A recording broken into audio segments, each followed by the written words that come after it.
Welcome students, सर्वांना माझा नमस्कार.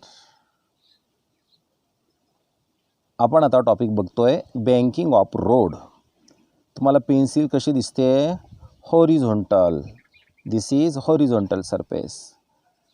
आता ही पेन्सिल कशी दिसते? इनक्लाइन. हा कोणता सरफेस आहे? रोडचा. दिस इज सरफेस ऑफ रोड. म्हणजे बघा, horizontal surface and surface of the road यांच्यामधला अँगल याला म्हणायचं angle of banking. Angle between the horizontal surface and surface of the road is known as the angle of banking. आणि बघा, आता ह्या रोडचा जो आउटर एज आहे ना, आउटर एज वरती दिसतोय, इनर एज खाली दिसतोय. म्हणजे काय झालं की outer edge of the road is raised over the काय inner edge. This is known as banking of काय रोड. आणि फिगरमध्ये तुम्हाला आता काय दिसतंय बघा, पूर्ण व्हेकल तुम्हाला दिसतंय? नाही दिसत, फक्त व्हर्टिकल सेक्शन आहे. बघा, in figure consider a vertical section of a vehicle. व्हेकलचं फक्त व्हर्टिकल सेक्शन. पण कोणत्या ठिकाणावर आहे हे? On a banked curved road. Banked curved रोडवरती हे व्हेकल आहे. आणि बँक्ड कर्ड रोडची जी रेडियस आहे ती रेडियस आपण कशाने मानणार आहोत? स्मॉल आरने. म्हणजे रस्ता वळतोय की नाही, मग वळणाचा जो भाग आहे तो एका सर्कलचा पार्ट असतो. मग त्या सर्कलची रेडियस म्हणजे काय? बँक्ड कर्ड रोडची radius. Let small R equal to काय? स्मॉल आर मग radius of banked curved road. And theta. Theta हा इथं थिटा कोण आहे? मग अँगल ऑफ बँकिंग आहे. आता हे व्हेकल ह्या ठिकाणी रोडवरून चालताना याच्यावरती अनेक फोर्स ॲक्ट होतात. त्याच्यापैकी जे फोर्स कायम ॲक्ट होत नसतात, काहीतरी सडनली कुठल्या तरी कारणाने ॲक्ट होत असतील छोटे छोटे, तर त्याला म्हणायचं काय? Non conservating forces. मग त्या नॉन कॉन्झर्वेटिंग फोर्सेसचा आपण काय या ठिकाणी विचार करणार नाही, त्याला आपण नेग्लेक्ट करणार. म्हणजे all non conservating forces are neglected. हां, हे जे आता तुम्हाला व्हेकल दिसतंय, हे पूर्ण व्हेकलला व्हेकल म्हणू नका. मग काय म्हणायचं असंही विचारू नका. हा जो पॉईंट आहे ना, आता या पॉईंटलाच आता व्हेकल म्हणा. म्हणजे व्हेकल आता पॉईंटच आहे असं समजून घेऊया आपण. Vehicle is considered as a point. व्हेकलला पॉईंटच कन्सिडर करा. मग आता ह्या व्हेकलवरती किती फोर्स ॲक्ट होतात? तर या व्हेकलवरती मेनली 2 फोर्सेस ॲक्ट होतात. First one is the weight of the vehicle म्हणजे mg, that is vertically downward आहे. And second is the normal reaction n. Normal रिॲक्शनची डायरेक्शन कशी बघा बरं? नॉर्मल रिॲक्शनवर आपण जर पेन्सिल ठेवली या पद्धतीने, तर नॉर्मल रिॲक्शन ही रोडच्या सरफेसला परपेंडिक्युलर येते. बघा, हा काय आहे? रोडचा सरफेस आहे. आणि हे काय आहे? Normal reaction. That is normal reaction is perpendicular to the surface of the road. बघा, आता there are 2 forces acting on vehicle. व्हेकलवरती 2 फोर्स ॲक्ट होतात. पहिला फोर्स आहे वेट mg आणि त्याची डायरेक्शन कुठे आहे तुम्ही बघितली? व्हर्टिकली डाऊनवर्ड आहे. Acting in vertically downwards. Second force आहे नॉर्मल रिॲक्शन n. आणि नॉर्मल रिॲक्शन n कसा आहे?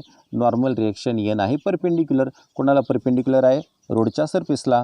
Normal reaction n acting perpendicular to the surface of the road. आता नॉर्मल रिॲक्शन nचे पण 2 पार्ट होत आहे.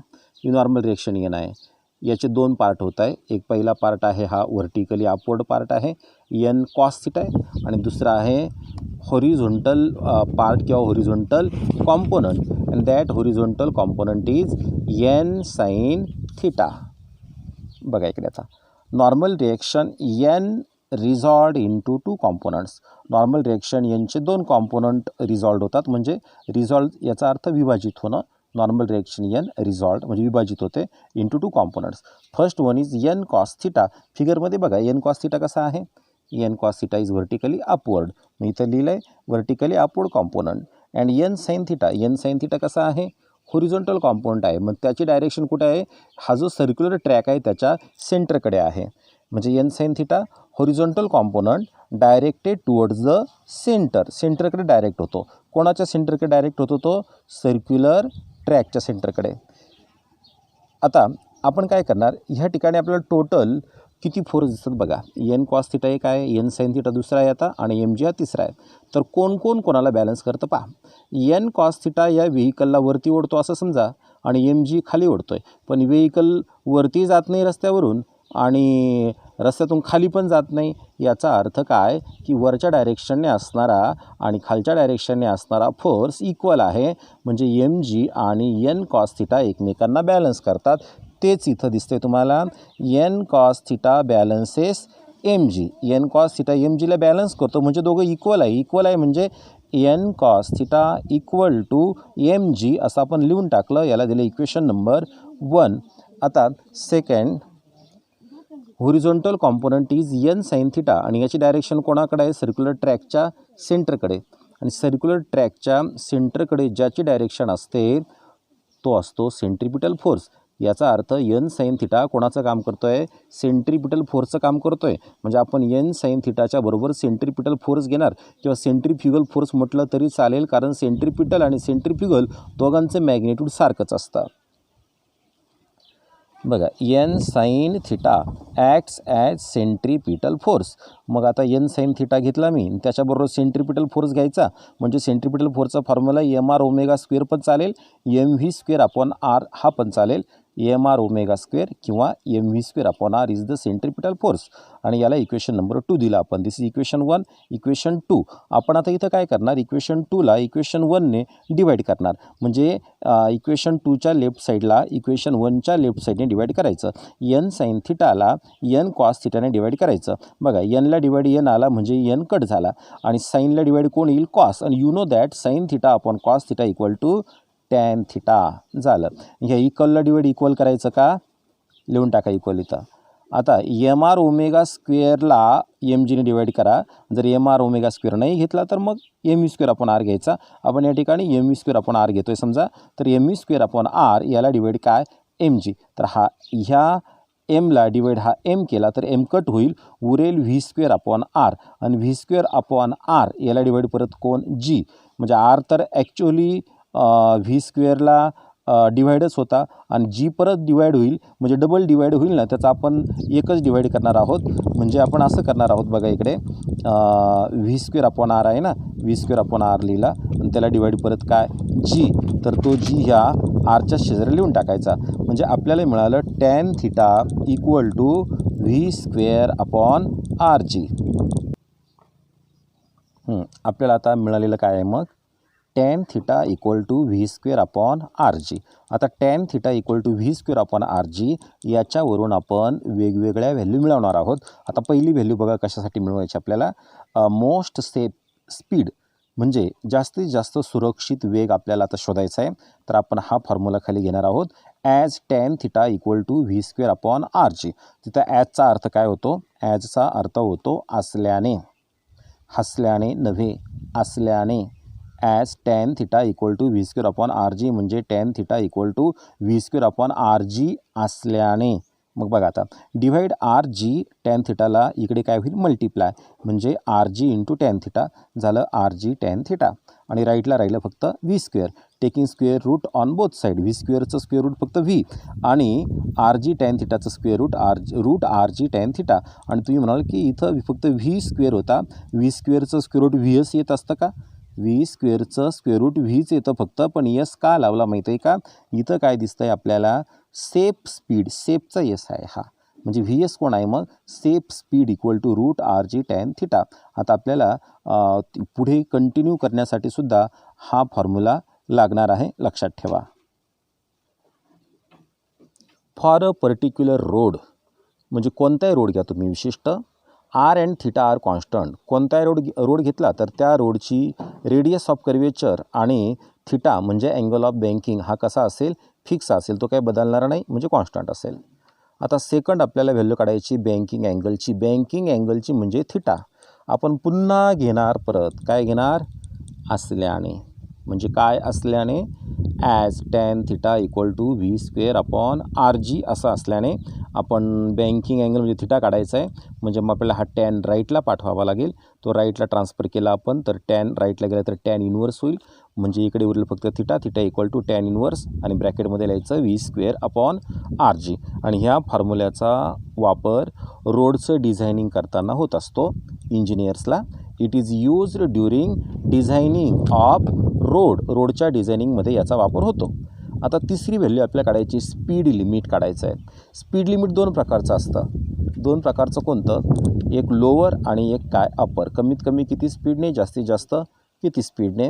तर बघा आता the safety speed limit is, safety speed लिमिटचा फॉर्म्युला आपण इतक्यातच मिळवला आहे. तो फॉर्म्युला काय होता? V S equal to root R G tan theta हा फॉर्म्युला होता. आता पुढे फॉर वेट एम जी, म्हणजे ज्या व्हेकलचं वेट काय असेल एम जी असेल, अँड नॉर्मल रिॲक्शन यन, आणि नॉर्मल रिॲक्शन काय असेल यन असेल. म्हणजे वेट एम जी असणाऱ्या आणि नॉर्मल रिॲक्शन यन असणाऱ्या व्हेकलचं सेफ स्पीड काय असेल? Weight M G and normal reaction N vehicle is safe at, कोणत्या स्पीडला सेफ असेल ते? V S equal to root R G tan theta. म्हणजे V S equal to root R G tan theta हे safety स्पीडचा formula झाला. म्हणजे याच्यापेक्षा जास्त वेगाने जर गाडी चालवण्याचा प्रयत्न केला, व्हेकल चालवण्याचा प्रयत्न केला तर म्हणजे अपघात होऊ शकेल. आपण एक एक्झाम्पल घेऊया. समजा या फॉर्म्युलानुसार व्ही एसची किंमत समजा इतकी आली. किती आली? 45 किलोमीटर पर आवर. म्हणजे तुम्ही जर गाडी 45 किलोमीटर प्रति तास या वेगाने चालवली ना तर तुम्ही सुरक्षित आहात. जर का तुम्ही त्या ठिकाणी 45 किलोमीटरच्या वर गेले तर डायरेक्ट वर जाण्याची पण शक्यता आहे. डायरेक्ट वर म्हणजे 45 किलोमीटर पर आवर हे त्या ठिकाणचं सेफ्टी स्पीड आहे ह्या फॉर्म्युलानुसार. आणि तुम्ही गाडी चालवायला लागले आणि तुम्ही गाडी चालवताना तुम्ही 45पर्यंत गेले, 45च्या वरती गेले, 46 गेले, 47पर्यंत गेले, समजा 48, 49, 50च्या स्पीडने चालले आणि तरी तुम्ही गाडी चालवताय, म्हणजे गाडीचा कुठल्याही प्रकारे अपघात होत नाही आहे. मग तुम्ही असं म्हणाल की हा फॉर्म्युला रॉंग झाला, आम्ही तर 45च्या वरती गेलो पण अपघात वगैरे काही झाला नाही. तर त्या ठिकाणी वरचं जे स्पीड आहे ना तर त्या ठिकाणी सेंट्रिपिटल फोर्स कोण पुरवतो माहीत आहे? समजा ह्या फिगरमध्ये आपण जर इथं बघितलं तर हे व्हेकलचे काय आहेत? व्हील्स आहेत, चाका आहेत. आणि ह्या चाकांचा, टायरचा ह्या रोडच्या सरफेसबरोबर काय होतं? फ्रिक्शन होतो. आणि त्या फ्रिक्शनमधून काही प्रमाणात सेंट्रिपिटल फोर्स पुरवला जातो. म्हणजे असं समजा तुम्हाला 45च्या स्पीडच्या वरती गेल्यावर कोणी वाचवलं? टायरचा सरफेस आणि रोडचा सरफेस यांच्यामध्ये जे फ्रिक्शन होतं ना त्या फ्रिक्शनने वाचवलं. म्हणजे त्या फ्रिक्शनने तुम्हाला वरचं वाढलेलं स्पीड आहे ना ते सेफ करून दिलं. बघूया आपण इथे.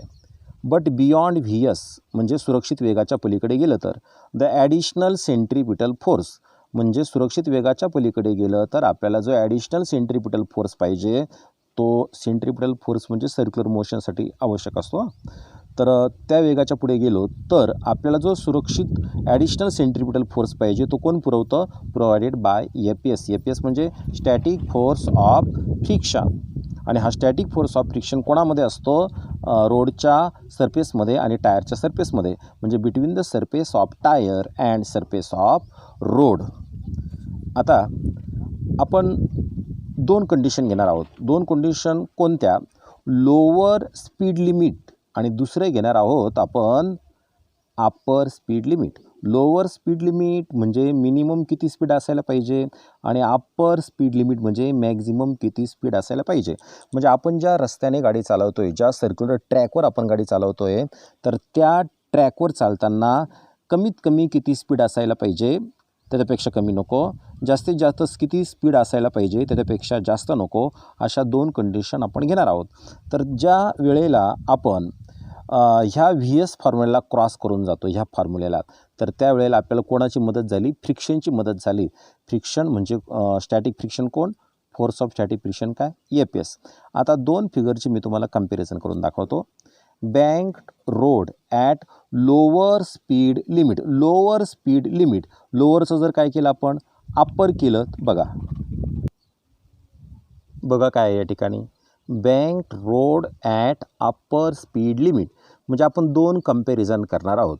ज्या ठिकाणी लोअर आहे त्या ठिकाणी फक्त इथं काय झालं अप्पर, बाकी सगळं सेम आहे, फक्त लोअर अप्पर. मग दोन एक्सप्रेशनमध्ये सुद्धा लोअर आणि अप्पर यांचाच डिफरन्स आपल्याला दाखवत जायचा आहे. बघा आता इकडे हां, या फिगरमध्ये काय दिसतं पहा. ह्या आधीचं जे आहे ना N cos theta M G N sine theta, या आधीच्या फिगरमधलंच आहे, फक्त वाढलेलं काय इथं फोर्स ऑफ फ्रिक्शन वाढलेलं आहे. फोर्स ऑफ फ्रिक्शनचे दोन कॉम्पोनंट होतात. F P S sine theta हा एक कॉम्पोनंट आणि F P S cos theta हा दुसरा कॉम्पोनंट. तर F P S cos theta हा कॉम्पोनंट कोणाला अपोजिट आहे बघा बरं, एन साईन थिटाला अपोजिट आहे. आणि F P S sine theta हा कोणाच्या डायरेक्शनने सेम आहे, तो एन कॉस थिटाच्या डायरेक्शनने सेम आहे. म्हणजे एन कॉस थिटाला पॅरल आहे. N cos theta vertically upward आहे, F P S sine theta पण व्हर्टिकली काय आहे अपवर्ड आहे. याचा अर्थ एन कॉस थिटा आणि F P S sine theta हे दोन कॉम्पोनंट एकत्र काम करतात आणि एन साईन थिटा आणि F P S cos theta हे एकमेकांच्या विरुद्ध काम करतात. पण आपण आता फरक काय बघतोय, लोअर आणि अप्पर. इथं लोअर असेल त्यावेळेला बघा हे राईट साईडला आहे. कोण राईट साईडला आहे, एफ पी एस राईट साईडला आहे. राईट साईडला म्हणजे कुठं, हा काय आहे इनक्लाइंड सरफेस आहे. इनक्लाइंड सरफेसच्या अलॉंग इनक्लाइंड सरफेस किंवा अलॉंग इन्क्लिनेशन म्हणा, ह्या इन्क्लिनेशनवरती एफ पी एस कुठं आहे वरच्या बाजूला. आणि ह्या लोअरचं जर आपण अप्पर केलं ना तर हेच आपल्याला उलटं इकडे करून घ्यायचं आहे, ह्या खालच्या बाजूला घ्यावं लागेल. तर फिगरमध्ये बघूया आपण दुसऱ्या. हे पहा, बँक रोड ॲट लोअरचं काय झालं अप्पर स्पीड लिमिट. आणि आता त्या बाजूला आपण एफ एस घेत होतो, वरच्या बाजूला अपवर्डला एफ एस घेत होतो. आता एफ एस कुठं घेतला आपण, आता डाऊनवर्डला घेतला, या बाजूला घेतला. तर हे पहा आता काय झालं, हा हॉरिझॉन्टल कॉम्पोनंट आधी कुठे होता माहिती आहे का, आधी राईट साईडला असा होता तिकडे. आणि हा एफ एस साईन थिटा कुठं होता, वरच्या बाजूला होता. तर तो वरच्या बाजूला होता तर तो कोणत्या बाजूला आला, खालच्या बाजूला आला. आणि एफ कॉस थिटा राईट साईडला होता, तो कुठे आला आता लेफ्ट साईडला आला. म्हणजे हाच आहे फरक लोअरमधला आणि कोणामधला अप्परमधला. आता लक्षात ठेवण्याची एक ट्रिक देतो मी तुम्हाला. समजा हे व्हेइकल आहे बरोबर ना, व्हेइकलची ही कोणती साईड आहे, या इन्क्लिनेशनवरती ही अप्पर साईड आहे आणि कोणती साईड आहे लोअर साईड आहे. ज्यावेळेस इथं अप्पर म्हटलं जाईल त्यावेळेस एफ पी एस कुठं घ्यायचा, लोअरकडे घ्यायचा.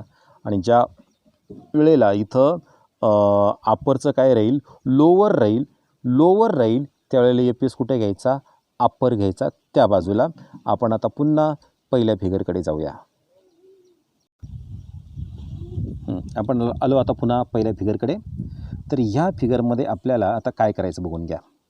फॉर द सेफ्टी स्पीड, सुरक्षित स्पीड मिळण्यासाठी आपल्याला व्ही एसचा फॉर्म्युला आपल्याला माहीत आहे काय होता, तो root R G tan theta असा होता.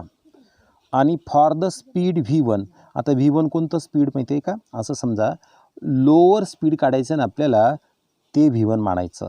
आणि पुढे परत जेव्हा आपण अप्पर घेणार ना तर त्या अप्परसाठी आपल्याला व्ही वनच्या ऐवजी काय घ्यायचं आहे, मग व्ही टू घ्यावं लागेल त्यावेळेला. मग बघा आता for the speed V one, हे व्ही वन स्पीड कसं आहे, ह्या व्ही एसपेक्षा कमी आहे.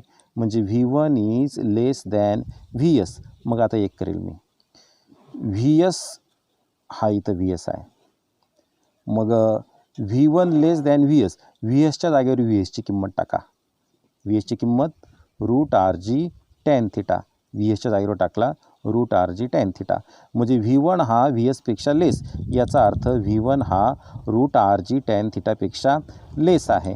मग इथं आपल्याला आता एक लक्षात आलं, काय लक्षात आलं पहा, आपण सेंट्रीपिटल फोर्स घेतला. सेंट्रीपिटल फोर्सचा फॉर्म्युला काय आहे, M V square upon R बरोबर. आणि सेंट्रीपिटल फोर्स कोणी पुरवला होता फिगरमध्ये बघूया आपण. इथं पहा, टू सेंटर ऑफ मोशन, म्हणजे सेंटरच्या डायरेक्शनने कोण होतं, एन साईन थिटा. याचा अर्थ N sine theta centripetal force पुरवत होता ना. म्हणजे याचा अर्थ सेंट्रीपिटल फोर्स हा इथला सेंट्रीपिटल फोर्स व्ही वनचा सेंट्रीपिटल फोर्स कोण, M V one square upon R. आणि फिगरमधला सेंट्रीपिटल फोर्स कोण, एन साईन थिटा. आणि सेंट्रीपिटल फोर्सचा फॉर्म्युला आपल्याला माहिती आहे काय, M V square upon R. पण फिगरमधला म्हटला तर व्ही एस आहे ना, मग व्ही एसचं काय घेतलं आपण, M V S square upon R. आता इन शॉर्ट परत लक्षात ठेवा, मी रिपीट सांगतो. जर V1 हे आपण कोणतं स्पीड घेत आहोत, लोअर स्पीड घेत आहोत, म्हणजे व्ही एसपेक्षा हे स्पीड कमी आहे. व्ही एसची किंमत root R G tan theta घेतली. V1 व्ही एसपेक्षा लेस, याचा अर्थ V1 root R G tan थिटापेक्षा पण लेस आहे. म्हणजे मग बघा आता फिगरमध्ये एन साईन थिटा कोण होता, सेंट्रिपिटल फोर्स.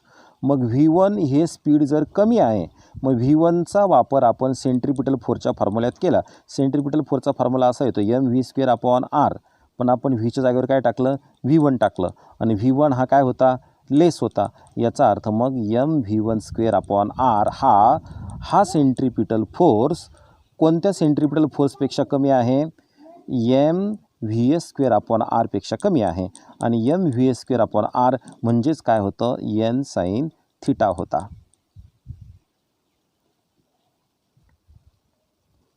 बघा लोअरचं काय झालेलं इथं, अप्पर. वरच्या साईडला एफ एस घेण्याऐवजी कुठे घेतला आपण, खालच्या साईडला घेतला.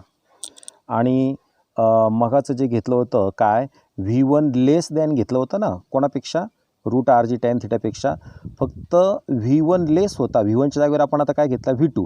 V1 घेतलं होतं आपण कोणासाठी, बँक रोड ॲट लोअरसाठी घेतलं होतं. आता हे अप्पर आहे, मग अप्परसाठी आपण काय घेतलं, स्पीड V2 घेतलं. मग V2 greater than root R G tan theta, हे मॅक्झिममसाठी घ्यायचं आहे म्हणून ग्रेटर होतं. आधीचं V1 काय होतं, मिनिममसाठी होतं म्हणून तो काय होता, लेस होता. मग तेच कंटिन्यू केलं. बघा मगाचं या ठिकाणी असं होतं, mv1 स्क्वेअर अपॉन आर लेस होता एन साईन थिटापेक्षा. तर लेसच्या ऐवजी आता काय येईल, फक्त ग्रेटर आला. पहा 1चा 2 झाला. mv2 square upon R greater आहे कोणापेक्षा, एन साईन थिटापेक्षा. आता आपण इथं एफ एसची डायरेक्शन बघूया. एफ एसची डायरेक्शन बघा कोणत्या पद्धतीने आहे. ह्या ठिकाणी कुठे आहे, ही खालच्या बाजूला डाऊनवर्डला आहे.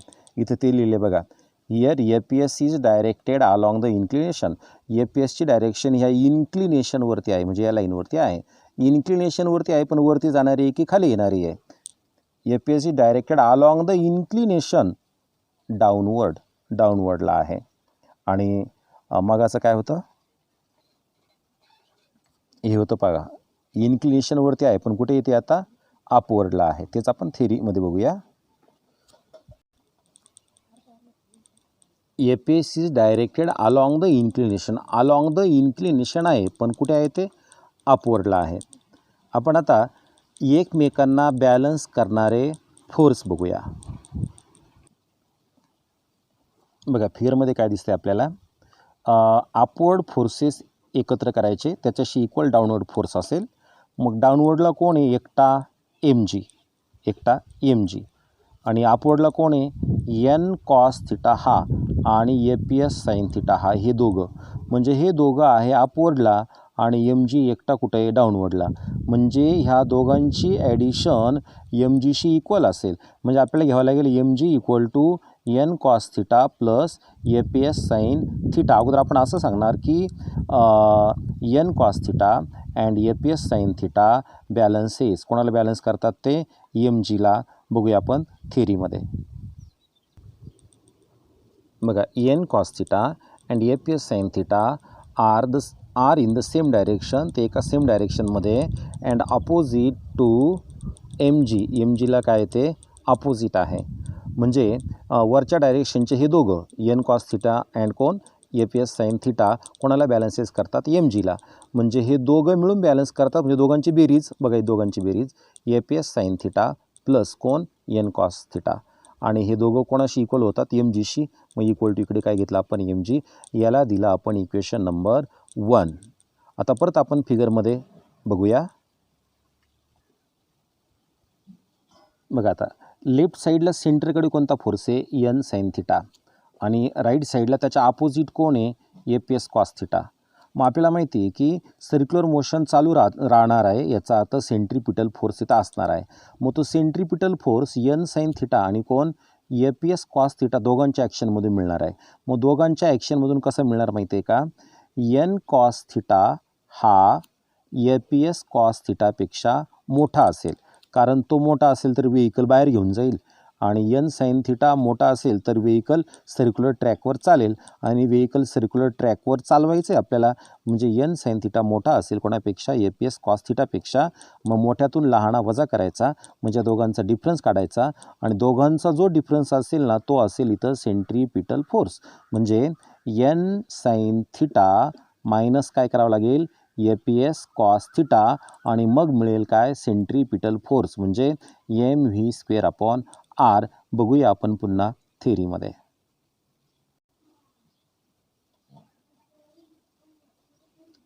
N sine theta is parallel डावीकडचा हा and opposite to APS cos theta. APS cos थिटाला ऑपोजिट आहे तो, म्हणजे हा उजवीकडचा. दोघांच्या मधला आता फरक म्हणजे difference between N sine theta and कोण, एपीएस कॉस थिटा. मग दोघांच्या मधला फरक म्हणजेच कोण असेल, सेंट्रीपिटल फोर्स असेल. मग दोघांच्या मधला फरक म्हणजे एन साईन थिटामधून आपण एपीएस कॉस थिटा मायनस करणार. एन साईन थिटामधून एपीएस कॉस थिटा मायनस केला, आणि दोघांमधला डिफरन्स म्हणजे सेंट्रीपिटल फोर्स, म्हणजे इक्वल टू आपण घेतलं centripetal force M V square upon R. पण एम व्ही स्क्वेअरला आपण व्हीला V1 का घेतलं, कारण V1 आपण लोअर लिमिट काढायचं आहे आपल्याला, स्पीडचं लोअर लिमिट काढायचं आहे ना. मग लोअर लिमिटसाठी आपण व्हीला V1 मानलेलं आहे, इथं V1 घेतलेलं आहे. आता हे इक्वेशन 1 आणि इक्वेशन 2 असे आपल्याला दोन इक्वेशन मिळाले. आणि परत आता एक लक्षात ठेवायचं की ह्या ठिकाणचा जो फोर्स ऑफ फ्रिक्शन आहे, फोर्स ऑफ फ्रिक्शन म्हणजे कोण आहे, force of static friction APS आहे. तर एपीएसची व्हॅल्यू काय येते, फॉर मिनिमम पॉसिबल स्पीड, म्हणजे कमीत कमी स्पीड किती असावं, तर ते कमीत कमी स्पीड आपण V1 मानलेलं आहे, आणि ते कमीत कमी म्हणजे इथं मिनिमम पण आपण उल्लेख केला आहे, म्हणजे V1 मिनिमम. मग V1 मिनिमम येण्यासाठी किती फ्रिक्शन होऊ शकतं जास्तीत जास्त त्या ठिकाणी, तर जास्तीत जास्त फ्रिक्शन किती होऊ शकतं, म्हणजे एपीएसची किंमत किती असू शकते, म्हणजे एपीएसची फ्रिक्शनची जास्तीत जास्त किंमत किती असेल तिथं, तर एपीएस मॅक्झिमम. तर एपीएस मॅक्झिमम इक्वल टू त्याचा हा फॉर्म्युला आहे, mu S N. Mu S म्हणजे coefficient of static friction, mu S is coefficient of static friction and N is the normal reaction. म्हणजे एपीएसचा फॉर्म्युला आपण काय घेणार, म्यू एस एन घेणार. आता काय करणार बघा, आपण इक्वेशन 2 मिळालेलं आहे, इक्वेशन 1 मिळालेलं आहे. इक्वेशन 2ला इक्वेशन 1ने डिवाईड करणार आपण. लेफ्ट साईडला लेफ्ट साईडने डिवाईड करायचं, राईट साईडला राईट साईडने डिवाईड करायचं. आता लेफ्ट साईडचा विचार करा, समजा हा एम आहे आणि हा पण एम आहे, एमला डिवाईड एम कट झाला. इथं V1 स्क्वेअर अपॉन आर आहे, V1 स्क्वेअर अपॉन आर त्याला डिवाईड परत जी, मग काय होईल, V1 स्क्वेअर अपॉन आर जी होईल. ते इथं आपल्याला दिसतंय बघा, V1 स्क्वेअर अपॉन काय, आर जी. पण ह्या V1ला आपण कसं डिनोट केलं आहे, आता V1 मिनिमम, इथं मिनिमम टाकला, इक्वल टू आता राईट साईड बघा, एन साईन थिटा मायनस एपीएसच्या जागेवर काय टाकून द्यायचं, mu S N. N sine theta minus mu S N cos theta. पा एन साईन थिटा मायनस एपीएसचा mu S N cos theta. आणि आता याला डिव्हाइड इक्वेशन 1ची ही राईट साईड आहे. परत APS sine theta, APS mu S N, इथं APS sine theta plus N cos theta, दोघांची बेरीज आहे ना, मग बेरीज करताना मागे पुढे घेतलं तरी चालेल. मी एन कॉस थिटा अगोदर लिहून घेतला, आणि नंतर प्लस एपीएस साईन थिटा लिहिणार आहे. पण एपीएसचं काय घेणार, म्यू एस एन घेतलं बघा, म्यू एस एन, आणि पुढे परत हा साईन थिटा घेतला, इथं साईन थिटा. लक्ष केंद्रित करून पहा. आता आपल्याला हे इक्वेशन मिळालं. आता याच्यामध्ये बघा, इथं एन आहे, इथं एन आहे, इथं एन आहे, इथं एन आहे, प्रत्येक टर्मकडे एन आहे की नाही. मग असं समजा न्यूमिरेटरला आपण एनने डिवाईड केलं आणि डिनॉमिनेटरला पण एनने डिवाईड केलं, तर सगळे एन कट झाले. मग उरलेलं काय, साईन थिटा उरला, हे मायनस साईन आहे, त्याच्यानंतर हा म्यू एस उरला, एन गेला, कॉस थिटा उरला. डिनॉमिनेटरला पण एन गेला, कॉस थिटा राहिला, हे प्लस साईन आलं, म्यू एस उरला, एन गेला, साईन थिटा राहिला. आता काय करायचं बघा, आता न्यूमिरेटरला इथं साईन थिटा आहे, इथं कॉस थिटा आहे, इथं कॉस आहे, इथं साईन आहे, तर इथं काय दिसतं आपल्याला, हे कॉस थिटा. तर याला कॉस थिटाने डिवाईड करा, कॉस थिटाला डिवाईड कॉस थिटा केला तर 1 होईल ना. मग इथं नुसतं इथंच नाही कॉस थिटाने डिवाईड करायचं आपल्याला, पूर्ण न्यूमेरेटरला आणि डिनॉमिनेटरला कॉस थिटाने डिवाईड करायचं. समजा आता न्यूमेरेटरला सुरू करू आपण. हा साईन थिटा याला डिवाईड करा कॉस थिटा, टॅन थिटा होईल मायनस साईन, हा म्यू एस आला. हां इथं कॉस थिटाने डिवाईड करा, हाच कॉस थिटा आहे म्हणजे cos theta divide cos theta 1 झालं गेलं ते. आता परत इथे कॉस थिटा आहे म्हणजे cos theta divide cos theta 1 झालं म्यू एस आहे. इथं sine theta divide cos theta म्हणजे साईन अपॉन कॉस काय झालं परत टॅन झालं, म्हणजे आपल्याला मिळालं tan theta minus mu S upon 1 plus mu S काय टॅन थिटा. आता ही व्हॅल्यू कोणाची आली, V1 square minimum upon R G. हा डिव्हाइड आर जी राईटला पाठवलं तर काय होईल, मल्टिप्लाय होईल. झाला बघा ह्या टर्मला, ही टर्म इथं ब्रॅकेटमध्ये घेतली आपण. हा डिवाइड आर जी राईटला आला तर काय झाला, मल्टिप्लाय झाला. लेफ्टला उरलं व्ही मिनिमम स्क्वेअर उरला. मग आता taking square root on both side, square root घेतलं तर स्क्वेअर निघून गेला, फक्त मिनिमम स्पीड मिळालं आपल्याला. आणि राईट साईडची जी टर्म आहे ती पूर्णपणे आपण स्क्वेअर रूटमध्ये लिहून टाकली. आता या ठिकाणी फॉर म्यू एस म्हणजे कोएफिशियंट ऑफ फ्रिक्शन जर कसा असेल पहा, टॅन थिटापेक्षा ग्रेटर किंवा इक्वल असेल. आपण कोणाचा विचार करतो आहे, म्यू एसचा आणि टॅन थिटाचा. हा म्यू एस आहे आणि हा कोणी टॅन थिटा आहे. जर ग्रेटरचं साईन सोडून द्या, समजा mu S equal to tan theta घेतलं म्हणजे म्यू एस आणि टॅन थिटा इक्वल असेल, दोघं इक्वल असेल तर दोघांची सबट्रॅक्शन काय होईल, 0 होईल ना, म्हणजे टोटलच 0 होऊन जाईल. म्हणजे याचा अर्थ व्ही मिनिममची व्हॅल्यू काय येणार मग 0 येणार. This is true for most of the rough road. जो रोड जास्त रफ असेल म्हणजे खडबडीत असेल त्या रोडसाठीच हे ट्रू आहे. Which are banked at smaller angle म्हणजे ज्या रोडचा बँकिंग अँगल छोटा असेल आणि रफनेस कसा असेल ज्याचा जास्त असेल त्याच्यासाठीच ही कंडिशन लागू पडते. हां लोअरचं संपलं आहे, आता आपण अप्परचा विचार करूया. बघा अप्परचं काय काय अपोजिट बघितलं आपण माहिती आहे तुम्हाला. ए पी एस इकडे इनक्लाइंड अपवर्ड होता, तो काय झाला डाऊनवर्ड झालेला आहे. ओके, आता आपण इथपर्यंत आलो होतो पहा. फॉर स्पीड काय V2 अप्पर म्हणजे मग V2 स्पीड अप्पर म्हणजे जास्त असेल कोणापेक्षा, VSपेक्षा म्हणजे रूट आर जी टॅन थिटापेक्षा. आणि V2 वापरून जर आपण सेंट्रिपिटल फोर्स लिहिला तर काय येईल बरं, तो V2 स्क्वेअर अपॉन आर हा सेंट्रिपिटल फोर्स आला. आणि फिगरमधून सेंट्रिपिटल फोर्स कोण होता, एन साईन थिटा. काय घेतला हा एन साईन थिटा. ओके, आता APS is directed along the inclination. APS is directed along the inclination पण अपवर्ड नाही, कुठे डाऊनवर्ड आहे. APS sine theta and MG balances N cos theta. बघा बरं आता हे दोघं बॅलन्स करतायत का. हां वरच्या अपवर्डला कोण आहे एन कॉस थिटा, डाऊनवर्डला कोण आहे APS साइन थिटा आणि कोण MG. म्हणजे डाऊनवर्डला हे दोघं आणि अपवर्डला हा एकटा. याचा अर्थ हे दोघं मिळून याला बॅलन्स करताय. मग दोघं मिळून म्हणजे दोघांची बेरीज करावं लागेल ना आपल्याला.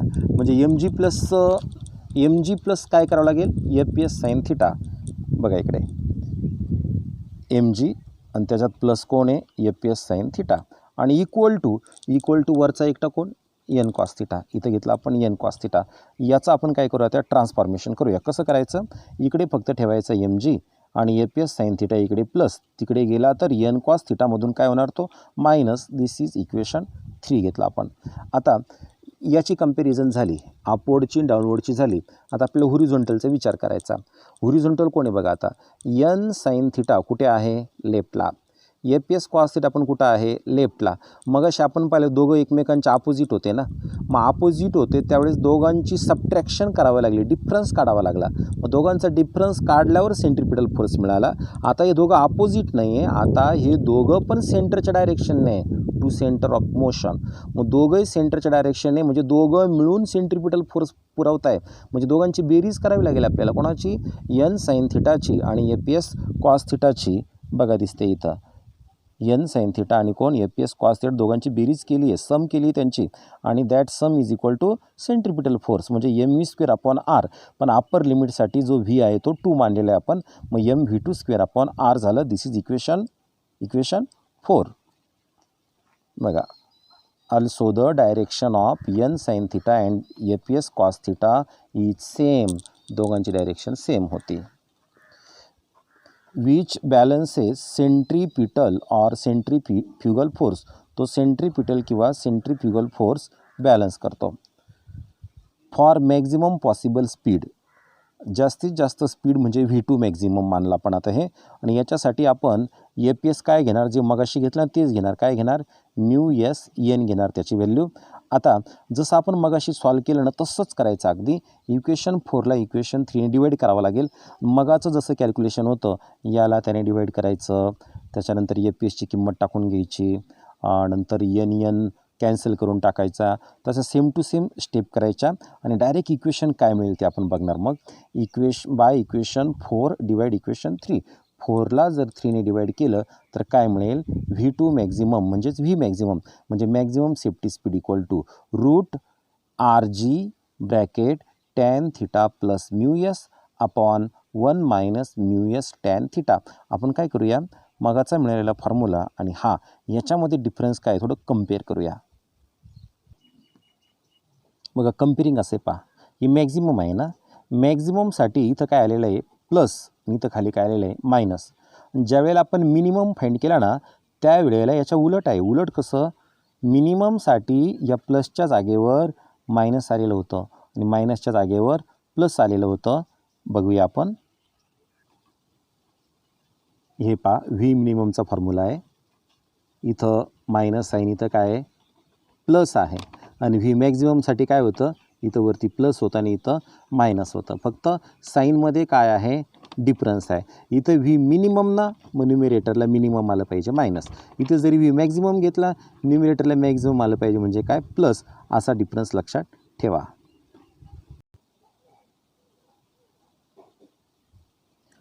इथं मी तुम्हाला एक विचार करायला लावतो या. तुम्हाला एक गोष्ट माहिती आहे की tan θचा रेसिप्रोकल कोण आहे, cot θ. म्हणजे समजा तुम्ही हा लिहिला कोण tan θ, आणि tan θचा रेसिप्रोकल कोण आहे cot θ. म्हणजे जे एकमेकांचे रेसिप्रोकल असतात ना त्यांचा प्रॉडक्ट गुणाकार काय येतो 1 येतो की नाही. हां, मग समजा आपण आता इथं एक बघितलं, इथं tan θ आहे, इथं कोण μs. म्हणजे μsची किंमत जर आपण काय घेतली cot θ, मग इथं cot θ येईल. मग cot θ आणि tan θ दोघांचा प्रॉडक्ट काय व्हायला पाहिजे, याच्यानुसार 1 व्हायला पाहिजे. मग हा प्रॉडक्ट जर 1 झाला तर इकडे काय 1 मायनस 1 होईल ना. मग 1 मायनस 1 काय येईल 0. म्हणजे डिनॉमिनेटरला काय आला 0. आणि जेव्हा डिनॉमिनेटरला 0 येतो तेव्हा त्याचं उत्तर काय येतं नॉट डिफाईन. नॉट डिफाईन म्हणजे इन्फिनिटी. आणि थेरॉटिकल लाईनमध्ये बघूया आपण. बघा, if μs equal to cot θ, जर μsची व्हॅल्यू काय राहिली cot θ, मग व्ही मॅक्झिममची किंमत काय येणार इन्फिनिटी येणार. मग इथे इन्फिनिटी आपण टाकला. परंतु बघा, हा μs म्हणजे कोएफिशियंट ऑफ काय असतो स्टॅटिक फ्रिक्शन, आणि कोएफिशियंट ऑफ स्टॅटिक फ्रिक्शन जास्तीत जास्त 1 असतो. म्हणजे μsची मॅक्झिमम व्हॅल्यू 1 असू शकते. म्हणजे μs मॅक्झिमम इक्वल टू काय 1 असतो. म्हणजे तो cot θ घ्यायला चालणार नाही असं नाही, कारण cot θची व्हॅल्यू आपल्याला माहिती आहे जास्तीत जास्त किती आहे 1 आहे. म्हणजे tan θ आणि cot θ दोघंही मॅक्झिमम 1च असतात. दस फॉर, बघा कॅल्क्युलेशनचा विचार करा आता. Thus for θ greater than or equal to 45. आता ग्रेटरचा विषय बाजूला ठेवा, इक्वलचा विचार करूया. θ इक्वल टू 45 डिग्री घेतला आपण. मग इथं θ आहे 45 घेतला, मग cot 45 होईल की नाही. मग cot 45 किती येईल 1 येईल. याचा अर्थ μsची व्हॅल्यू काय होणार 1 होणार. म्हणजे इथं μs काय घेतलेला आहे 1 आहे. आणि इथं θच्या जागेवर कोणतीही किंमत टाकली तरी cot θची व्हॅल्यू 1पेक्षा ग्रेटर येत नाही. म्हणजे याचा अर्थ μs मॅक्झिमम जास्तीत जास्त 1 असतो. हे आता क्लिअर झालेलं आहे. म्हणजे θ ग्रेटर दॅन ऑर इक्वल असला कोणाच्या 45 डिग्रीच्या, तर हे जे उत्तर आलं होतं cot θ जर आपण किती घेतला, cot θ जर किती घेतला म्हणजे θ जर 45 घेतला तर cot 45 1 येतं. म्हणजे μs जर 1 घेतला तर व्ही मॅक्झिममची व्हॅल्यू इन्फिनिटी आली होती ना आधी, तर आत्तासुद्धा तीच येणार. व्ही मॅक्झिमम इक्वल टू काय इन्फिनिटी. मी तुम्हाला याच्यावरती क्वेश्चन विचारतो.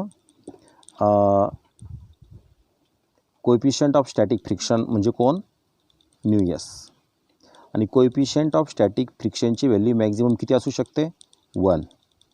का बरं असू शकते, μs इक्वल टू cot θ जर आपण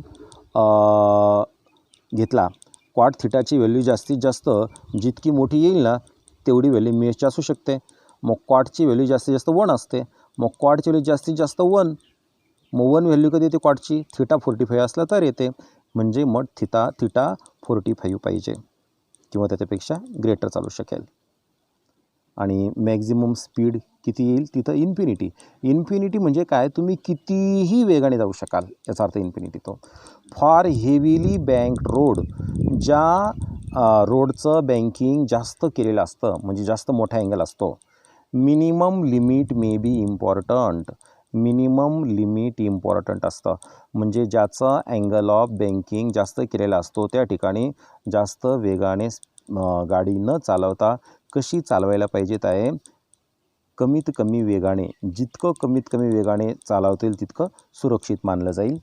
जर आपण काय केलं बघा आता, फॉर म्यू झिरो घेतला म्हणजे कोएफिशियंट ऑफ फ्रिक्शन 0 घेतला. कोएफिशियंट ऑफ फ्रिक्शन 0 म्हणजे काय की फ्रिक्शनच नाही आहे. मग for mu S equal to 0 both minimum velocity and maximum velocity are same. म्हणजे ज्या वेळेला कोएफिशियंट म्हणजे म्यू एस हा 0 घेतला जाईल, इथं म्यू एस 1 घेतला होता ना, म्यू एस जर 0 घेतला ना तर व्ही मिनिममची व्हॅल्यू पण root R G tan theta असणार आणि व्ही मॅक्झिममची व्हॅल्यू पण किती असणार, root R G tan theta असणार. म्हणजे मग व्ही मिनिमम पण म्हणू नका आणि व्ही मॅक्झिमम पण म्हणू नका, फक्त म्हणा V equal to root R G tan theta. म्हणजे this is safety speed on a banked road independent of the friction. म्हणजे हे बँक्ड रोडला सेफ्टी स्पीड आहे, कोणावर अवलंबून आहे ते सेफ्टी स्पीड, फ्रिक्शनवर अवलंबून नाही आहे. एक्झाम्पल आपण नेक्स्ट लेक्चरमध्ये बघूया.